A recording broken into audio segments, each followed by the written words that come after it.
մշակույթի տունն է։ Ինքը ավելի շատ հայտնի է որպես ակումբ, այդպես է խոսում։ Այստեղ ցուցադրվում են ֆիլմեր, ներկայացվում են թատրոններ, եթե ինչ-որ բարի խումբ, ինչ-որ հետաքրքիր ներկայացում լինում, այստեղ են այս ցուցադրությունները կազմակերպվում։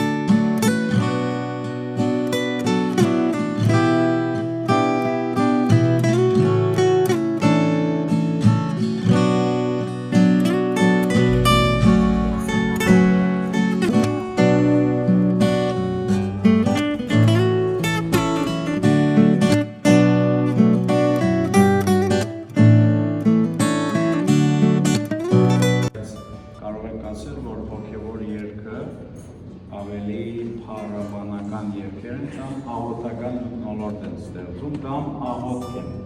չէ՞։ Վերջապես ցանկացած երգ հոգևոր աղոթք է։